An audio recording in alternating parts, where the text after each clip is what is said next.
오늘부터 다루게 될 마가복음 11장부터 마가복음의 마지막 장 16장까지는 예루살렘에서 한 주간을 보내시는 예수님의 일주일간의 행적을 기록하고 있습니다. 일주일의 기록이 마가복음 전체의 3분의 1을 넘는다는 것을 알 수 있죠. 그만큼 이 예수님의 마지막 이 땅에서의, 특별히 예루살렘에서의 일주일이 엄청 중요한 시간, 엄청 중요한 기간이라는 것을 짐작할 수 있을 겁니다. 구체적으로 세분해 보면 11장부터 13장까지는 주님의 마지막 사역을 기록하고 있습니다. 그리고 14장, 15장은 주님의 고난당하심, 죽으심, 그리고 마지막 16장에서 부활의 사건을 기록하죠. 해서 주님의 이 마지막 일주일의 행적들은 주님의 고난과 죽으심의 참된 진정한 의미가 무엇인지 우리에게, 독자들에게 말해주고 있습니다. 동시에 이 일주일의 시간, 행적, 그리고 기록은 이후에 남겨질 제자들에게, 그리고 마가복음의 1차 독자들인 로마의 성도들, 즉 예수 그리스도를 주로 고백한다는 그 신앙 때문에, 믿음 때문에 고난의 현장에 서게 된 로마의 성도들에게, 나아가서 오늘 이 시대를 살아가는 저와 여러분들에게도 위로와 격려가 되는 그런 말씀, 그런 기록이라 할 수 있을 겁니다. 그중 오늘은 일주일의 마지막 일주일의 시간을 시작하는 장면을 기록합니다. 즉 일요일에, 날짜적으로는 요일로는 일요일에 있었던 예루살렘에 들어서시는 예루살렘 입성의 사건을 기록하죠. 그리고 이제 하룻밤 지나 월요일에 성전 정화하시고, 즉 성전을 뒤집어 놓으시죠. 화요일과 수요일에 예루살렘의 종교 지도자들과 논쟁을 벌이고요. 목요일에 우리가 잘 알고 있는 것처럼 가룟 유다의 배신, 유월절 만찬, 그리고 겟세마네 기도, 재판받으신 주님, 이런 모습들이 목요일에 기록됩니다. 그리고 금요일에 숨 거두시고, 토요일은 무덤에 계셨다가 일요일에 부활하시는 이런 시간들이 마가복음에 기록될 겁니다. 오늘은 그중 일요일에 있었던 사건, 즉 예루살렘에 들어오시는 주님의 모습을 우리가 보게 될 겁니다. 오늘 어떤 모습으로 주님이 예루살렘에 들어오시는지, 그리고 그 모습 속에서 우리는 무엇을 깨달아야 하는지, 무엇을 발견해야 되는지, 오늘도 성령 하나님의 말씀하시는 은혜가 있기를 소원합니다. 멍하니 앉았다, 졸다 깨달을 반복하다 돌아가는 그런 아쉬움 가득한 그런 시간이 아니었으면 좋겠습니다. 1절입니다. 같이 읽죠. 시작. 그들이 예루살렘에 가까이 와서 감람산 벳바게와 베다니에 이르렀을 때에 예수께서 제자 중 둘을 보내시며, 이들은 주님, 그리고 주님과 함께하던 12의 제자들, 그리고 우리가 지난번에 보았던 주님으로 인해서 눈을 뜨게 된 바디메오, 그리고 그 외에 또 다른 따르는 사람들, 이들 모두를 이야기합니다. 주님을 둘러싸고 함께 예루살렘으로 들어오는 일행들, 그들이 드디어 예루살렘에 도착합니다. 예루살렘. 자, 이런 생각을 한번 해봅니다. 주님에게 예루살렘은 어떤 장소였을까? 그런 물음표를 한번 던져보았습니다. 주님에게 예루살렘은 어떤 장소였을까? 영광으로 가슴 설레는, 기대되는 그런 장소였을까? 아니면 너무나 분명한 고난의 현장이었기에 그런 고난 때문에 가슴 아프고 생각만 해도 잠 못 이루는 그런 장소였을까? 즉 손꼽아 기다리던 그런 희망하는 장소였을까? 아니면 할 수만 있으면 외면하고 싶었던 그런 장소였을까? 그런 생각을 한번 해봅니다. 주님의 입장에서 한번 생각해 봤습니다. 아마도 둘 다였을 것이다 라는 생각을 하게 되었습니다. 둘 다. 근데 분명 주님은 예루살렘 들어가시는 그 순간, 기다리던 순간, 기다리던 장소였을 겁니다. 동시에 할 수만 있다면 외면하고 싶은 그런 또한 장소였을 겁니다. 근데 주님에게 예루살렘은 그런 장소였습니다. 고난의 장소였고, 하지만 동시에 영광 가득한 장소였습니다. 정확하게 표현하자면 고난을 통해서 영광 받으실 장소였던 거죠. 해서 그런 깨달음까지 이어집니다. 우리는 늘 영광의 순간만, 영광의 시간만을 기대하며 소망하죠. 정확하게는 영광의 순간만을 기대합니다. 하지만 우리는 알아야 됩니다. 고난 없는 영광은 없습니다. 땀 흘리지 않는 결실 없는 것처럼 고난 없는 영광은 없다는 사실을 우리가 알아야 됩니다. 아마 한 번쯤은 들어보셨을 겁니다. 이런 말 있죠. No cross, no crown. 십자가 없으면 면류관도 없는 겁니다. 십자가 없이는 왕관도 없는 겁니다. 고난 없이는 영광도 없다는 뜻입니다. 주님에게 십자가 없는 영광 있을 수가 없었던 겁니다. 말이 되지 않는 거였습니다. 그리고 마찬가지입니다. 예수 그리스도께서 가신 그 길, 그 믿음의 길, 그 신앙의 길을 따라 걷고 있는 저와 여러분 그리스도인들, 우리도 예외가 아닐 겁니다. 주와 복음을 위하여, 주의 나라를 위하여 수고하고 헌신하고 심지어는 고난 당하는 것, 그거 당연하게 여겨야 됩니다. 그거 외면하지 말아야 됩니다. 그리고 분명 그 모든 과정을 통과하고 나면 그 고난의 끝자락에 분명 주와 함께 영광의 순간, 영광의 자리를 누리게 될 겁니다. 그렇습니다. 영광의 순간을 누리고 난 다음에 마땅히 고난의 시간도 우리가 통과해야 되는 겁니다. 사실 신앙의 영역뿐 아니라 모든 삶의 원리가 이치가 그런 것 같습니다. 삶의 모든 영역에서 적용 가능한 그런 원리이기도 합니다. 고난 없이 영광만을 누리려 한다면 거기서부터 문제가 생기고 무리를 일으키게 되는 겁니다. 땀 흘려야 결실하는 것처럼 땀 흘리지 않고 결실하는 건 그건 도둑놈 십보죠. 남의 거 가로채는 거죠. 신앙의 영역도 마찬가지입니다. 고난을 통하여 누리게 되는 영광, 기억하십시오. No cross, no crown. 주님이 그런 예루살렘의 가까이에, 구체적으로는 예루살렘 인근 산, 감람산 인근에 도착하신 겁니다. 이 감람산, 해발 700m 정도 되는 야트막한, 그다지 높지 않은, 그도 낮지도 않은 그런 산입니다. 그리고 예루살렘에서 거리적으로는 약 3km 정도 떨어져 있는 그런 산입니다. 겨우 3km. 정말 예루살렘에 가까이 오신 거죠. 제가 새벽에 가끔 이제 아침 먹고 수학시켜 관악산 다녀오는데 왕복하면 약 3km 조금 넘는 것 같더라고요. 정말 가까운 거리입니다. 이 감람산, 그리고 역사적으로 또 신학적으로도 굉장히 중요한 의미를 가진 산입니다. 스가랴 14장 4절 말씀 보십시오. 같이 읽죠. 시작. 그날에 그의 발이 예루살렘 앞 곧 동쪽 감람산에 서실 것이요 감람산은 그 한가운데가 동서로 갈라져 매우 큰 골짜기가 되어서 산 절반은 북으로 절반은 남으로 옮기고 그날에 그의 발이, 여기 그날은 메시아가 이 땅에 임하시는 종말의 때를 말합니다. 그리고 그 발은 메시아의 발이죠. 지금 스가랴 선지자는 종말의 날에 메시아의 발이 감람산에 임할 것을, 네, 메시아가 이 감람산으로 임하신다라고 스가랴 선지자가 예언하고 있는 겁니다. 해서 감람산은 메시아를 기다리던 모든 유대인들이 주목하던 그런 의미 있는 산이었던 겁니다. 아주 중요한, 종교적으로 중요한 산이었던 겁니다. 동시에 주님에게도 이 산은 굉장히 의미가 있는 산이었습니다. 이 감람산은 쉼과 재충전, 주님에게 쉼과 재충전의 장소였습니다. 누가복음 21장 37절 말씀이죠. 같이 읽죠. 시작.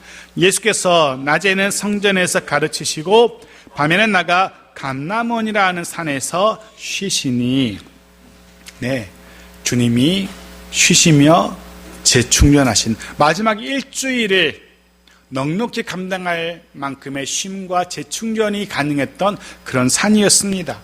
그리고 이후에 사도행전 1장에 보면 이곳 감람산이 바로 주님이 아버지이신 하나님 보좌 우편으로 부활 승천하시는 바로 그 장소이기도 합니다. 그렇습니다. 이곳 감람산은 역사적으로 신학적으로 아주 중요한 의미를 가진 그런 산이었던 겁니다. 바로 그곳에 주님이 지금 도착하신 겁니다.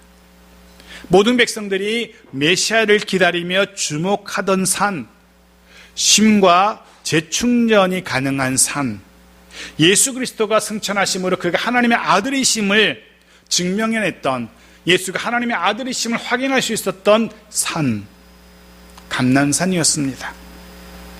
그런 묵상을 해봅니다. 우리에게 그런 산, 영적 감난산이 우리에게 있는지, 우리는 어디에서 주님을 기다리며 주님을 주목하는지, 우리는 어디에서 쉼과 재충전을 하고 있는지, 우리는 무엇을 어디에서 예수가 하나님의 아들이심을 확인하곤 하는지를 한번 생각해 봅니다. 우리가 예배하는 이곳, 이 장소가, 이곳 교회가 그런 곳이어야 할 겁니다. 이곳에서 주님의 은혜와 주님의 복주심을 기다리며 주님을 바라는 그런 우리들이길 축복합니다. 이곳에서 주님 주시는 평안을 누리며 쉼을 누리며 재충전되는 그런 우리들이기를 소원합니다. 이곳에서 선포되는, 이곳에서 나누는 말씀을 통해서 예수 그리스도가 하나님의 아들이심을 더 구체적으로, 더 생생하게, 더 선명하게 확인해가는, 알아가는 그런 우리들이어야 할 겁니다. 교회가 바로 우리의 영적 또 다른 감난산이어야 할 겁니다. 물론 우리 일상의 삶을 이어가는 우리 가정도 역시 그런 곳이어야 할 겁니다. 하나님께서 우리 가정에도 은혜와 복을 주셔서 우리 가정에도 주의 은혜와 복이 가득해야 될 겁니다.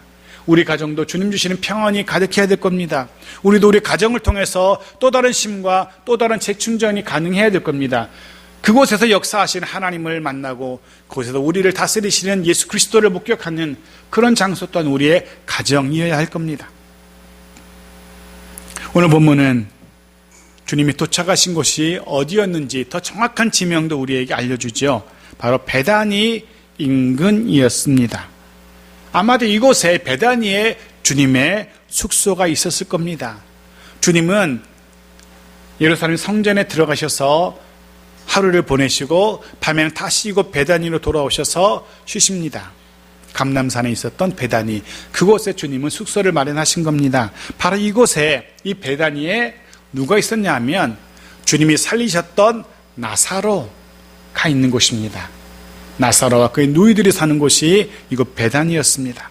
해서 아마도, 분명 주님은 이곳 베다니 나사로의 집에서 묵으셨을 겁니다. 또 그런 추정이 가능한 이유는 당시 예루살렘에서는 숙소를 구할 수가 없었습니다. 유월절 기간은 늘 숙소가 10,000원이었던 겁니다. 수많은 순례자들이 예루살렘을 찾았기 때문에 예루살렘과 인근의 여관들, 숙소들은 방을 구할 수 없었어요. 해서 주님은 분명 제자들과 이곳 베다니 나사로의 집에서 한 주간 머무셨을 겁니다. 그곳에 도착하시게 된 겁니다. 저 멀리 이제 베다니가 보입니다.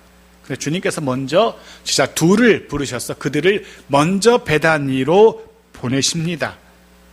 보내시는 이유는 예루살렘에 주님이 들어가시기 위한 사전 준비를 하기 위함이었습니다. 어떤 준비를, 무엇을 준비하도록 하시는지 2절에 드러나죠. 2절 보십시오. 같이 읽죠. 시작.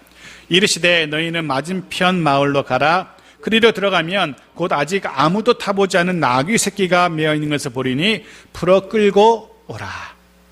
두 제자를 부르셔서 나귀 새끼 한 마리 끌고 오라고 말씀하십니다. 주님이 그것 타고 예루살렘에 들어가시려고 하시는 겁니다. 그런 나귀는 성경적으로, 특별히 새끼 나귀는 성경적으로 아주 깊은 뜻이 숨겨져 있습니다. 단지 교통수단이 필요해서 나귀 새끼 끌고 오라고 그렇게 말씀하신 게 아니라는 거죠. 그 이상의 의미가 숨겨져 있습니다. 역시 스가랴 9장 9절 말씀입니다. 같이 읽죠. 시작.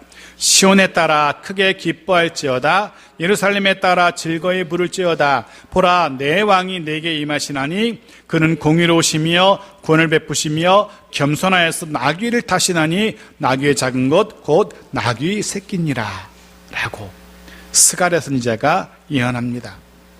그날 메시아가 임하실 때, 예루살렘에 들어오실 때 나귀를, 그것도 새끼 나귀를 타고 임하실 것이라 라고 예언했던 겁니다. 예수님께서 이 나귀를 타고 예루살렘 틈에 들어오신다는 것은 예수가 곧 구약의 스가랴 선지자가 예언한 예루살렘의 왕, 이스라엘의 왕, 메시아라는 분명한 선언, 선포인 겁니다. 예수님께서 나귀 새끼를 타고 예루살렘에 입성하심으로 스가랴 선지자의 예언이 성취되고 있다는 사실을 눈으로 볼 수 있도록 확인시켜 주는 겁니다. 해서 주님은 나귀를, 그것도 새끼 나귀를, 나귀 새끼를 끌고 올 것을 명하신 겁니다. 그런데 이성이 있는 사람이라면, 합리적인 사고가 가능한 사람이라면 주님의 말씀이 조금 이상하죠. 생각해 보십시오. 주님은 이 나귀 새끼의 주인이 아니죠. 지금처럼 무슨 핸드폰으로 미리 사전 예약해가지고 렌트카 예약하듯이 미리 예약해놓고 그 나귀 새끼 내가 하루 종일 내가 쓸게라고 예약한 것도 아니고 그냥 가서 끌고 오는 겁니다. 마치 주인이신 것처럼, 마치 미리 돈을 입금한 것처럼, 당연한 권리를 가지신 것처럼 그 나귀 새끼를 끌고 오라고 주님이 말씀하셨다는 겁니다. 상식적으로 이해가 안 되는 그런 이야기죠. 세상에서 말하면 이건 도둑질이고 강도지요. 돈도 내지 않고 사용료도 내지 않고 그냥 끌고 간다는 것은. 근데 사실 이건 역시, 이 장면 역시 예수가 왕이시라는 것을 보여주는 의미 있는 사건입니다.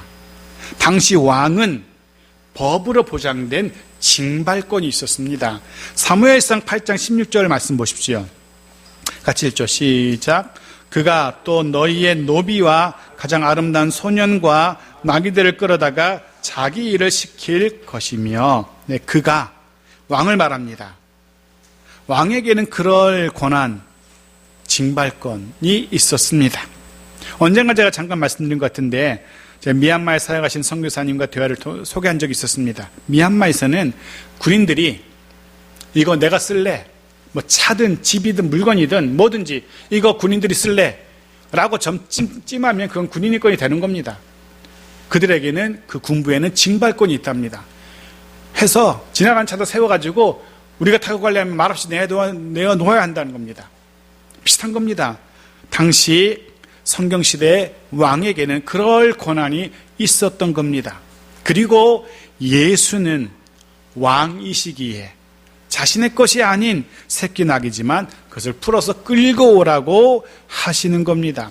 왕이시기에 가능한 명령이었던 겁니다. 성경은 마가는 우리에게 그런 사실도 이 사건을 통해서 보여주고 있는 겁니다. 왕이신 예수님이라는 사실을. 계속 봅시다. 3절입니다. 같이 읽죠. 시작. 만일 누가 너희에게 왜 이렇게 하느냐 묻거든 주가 쓰시겠다 하라. 그리하면 즉시 이리로 보내리라 하시니. 주인이 당연히 묻겠죠. 이거 왜 끌고 가냐라고. 그때 주가 쓰시겠다 합니다라고 대답하라고 알려줍니다. 그러면 내어줄 거라고. 그리고 실제로 그렇게 되죠. 주가 쓰시겠다라고 주님이 말씀하시면 된다는 겁니다. 말씀을 묵상하면서 그런 묵상을 해봤습니다. 그런 생각 해봤습니다.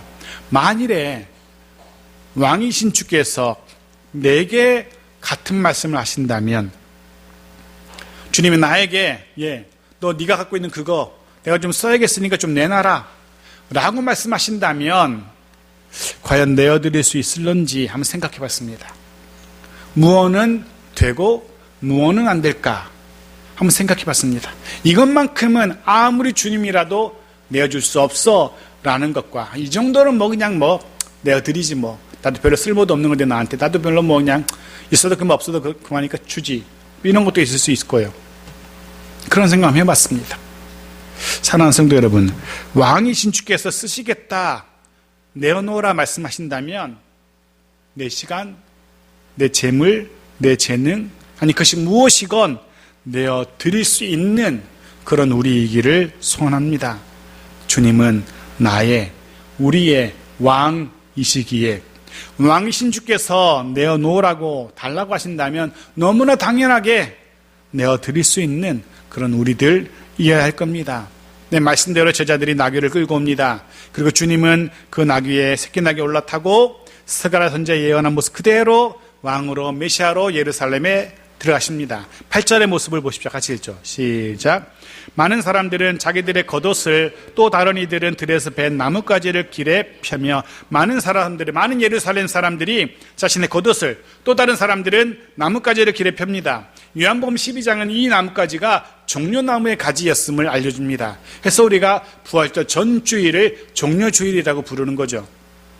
네, 예루살렘께서 들어가시는 그 예루살렘의 그 길목에 사람들은 겉옷을 펴고 나뭇가지를 깔아둡니다. 마치 시상식이나 대관식의 레드카펫처럼 사람들이 예수의 예루살렘 입성을 열렬히 환영합니다. 9절과 10절도 마주 보겠습니다. 같이 읽죠. 시작.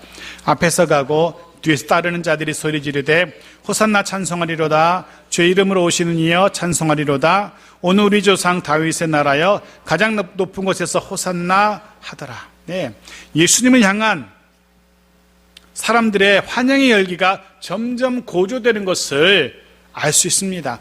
호산나 찬송하리로다. 주의 이름으로 오시는 이여 다윗의 나라여 소리를 지르며 박수치며 휘파람 불며 환영합니다. 그런데 좀 냉정하게 본문을 들여다볼 필요가 있습니다. 늘 우리는 성경부 때 조금 이성적인 시각도 가질 수 있어야 됩니다. 맹목적으로 그렇게 그냥 받아들이는 것도 좋지만 그보다는 한 번 더 걸러서 왜 이럴까? 왜 성경이 이렇게 기록되었을까? 뒤집어 생각하는 것도 굉장히 도움이 됩니다. 이 본문을 한번 냉정하게 들여다보십시오. 이 모든 예루살렘 사람들의 환영이 정말로 예수를 왕으로 인정해서 왕으로 예루살렘에 들어오시는 예수를 맞이하는 것인지, 정말 예루살렘 사람들이 예수 그리스도를 자신들의 왕으로 메시아로 인정하기에 이토록 열렬하게 환영하는 것인지, 아니면 다른 이유가 있는지 생각해 볼 필요가 있습니다. 조금 객관적으로 들여다볼 필요가 있습니다. 사실 우리는, 이 시대를 살아가는 우리는 지금 예루살렘에 들어오시는 이 장면 속에서 우리를 죄로부터 구원하시기 위해서 이 땅에 오신, 이제 십자가 지시고 구원을 완성하실 예수님의 모습을 볼 수 있죠. 하지만 그건 우리의 시각이고 우리의 눈이고, 당시 예루살렘에 있던 유대인들의 눈으로 다시 본문을 들여다볼 필요가 있습니다. 정말 이들이 예수를 하나님의 아들이신 메시아로 자신들의 왕으로 인정했기에 이렇게 환영하는 것일까? 대답은 노입니다. 아닙니다. 이들이 지금 환영하는 이유는 다 따로 있습니다. 예수가 자신들의 왕이시기에 환영하는 것이 아니라는 겁니다. 예수를 메시아로 인정하고 환영하는 것이 아니라는 겁니다. 다른 이유가 있습니다. 이겁니다.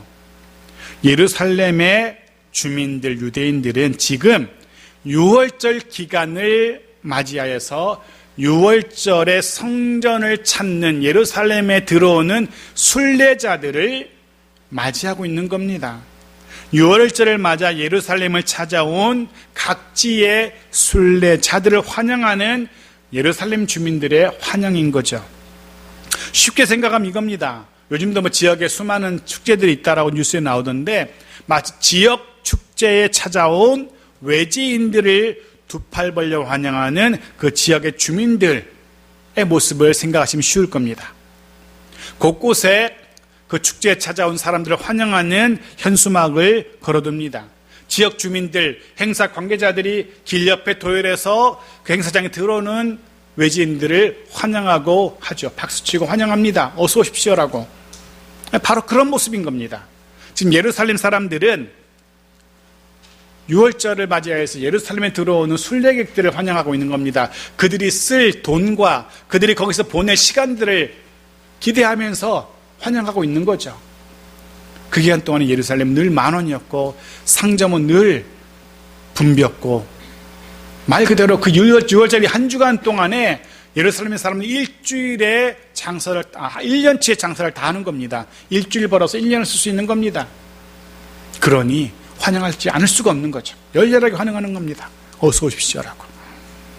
이런 해석이 가능한 이유는, 이런 해석이 합리적인 이유는, 만일 정말로 이 환영이 왕을 맞이하는 환영이었다면 당연히 로마가 가만히 있지 않습니다. 로마는 굉장히 종교적으로 자유롭게 그 원주민들의 종교를 인정해 줍니다. 그들의 문화를 다 인정해 줍니다. 그렇지만 딱 하나 인정하지 않는 게 있습니다. 로마의 정치 제도에 반하는 것들은 사정없이 밟아버립니다. 무슨 이렇게 모여서 데모를 한다든가 이런 걸 용납하지 않습니다. 종교적인 집회는 얼마든지 자유롭게 열어주지만 정치적인 구호가 하나라도 등장하면은 군대를 동원해서 아예 밟아버리는 나라가 로마였습니다. 만일에 예수를 왕으로 인정하면서 예루살렘 주민들이 환영했다면 로마가 가만히 있지 않았을 겁니다. 당장 체포했을 겁니다. 뿐만 아니라 당시 종교 지도자들도 가만히 있지 않았을 겁니다. 그가 메시아로 그리스도로 인정받아서 예루살렘에 들어온 곳이라면 신성모독이라고 당장 그를 붙들어서 사내들인 법정에 세웠을 겁니다. 하지만 로마 당국도 유대 종교 지도자들도 예루살렘에 들어오신 예수를 신경 쓰지 않습니다. 나중에 재판에 넘겨졌을 때도 입성하시는 장면으로 문제를 삼지 않습니다. 즉 예루살렘 주민들은 지금 예수를 메시아로 왕으로 환영하는 것이 아니라는 겁니다. 물론 그들은 그렇게 환영했어야 하지만 그러지 않았습니다. 심지어는 얼마 지나지 않아서 그들은 뭐라고 외칩니까? 예수를 향해서 십자가에 못 박으라 라고 소리치기까지 합니다. 예루살렘 주민들은 오늘 예루살렘에 들어오시는 예수가 누구신지 모르고 있었던 겁니다. 자, 그럼 우리는 어떤지, 여러분은 어떤지 한번 생각해 봅니다. 우리의 삶을 통해서, 여러분의 외침을 통해서 예수가 누구신지 정확하게 드러나고 있는지 한번 생각해 봅니다. 바라기는 우리의 외침과 우리의 삶을 통해서 예수가 나의 왕이심이 선포되기를, 그런 우리의 삶이기를 소원합니다. 예수가 누구신지 모르는 이 땅, 이 백성들을 향해서 예수가 왕이심을 선포할 수 있는 그런 우리들이어야 됩니다. 시편 145편 1절 말씀 보겠습니다. 같이 읽죠. 시인이 이렇게 고백합니다. 시작. 왕이신 나의 하나님이여 내가 주를 높이고 영원히 주의 이름을 송축하리이다. 시인의 이 고백, 이 외침이 저와 여러분의 고백이고 외침이길 축복합니다.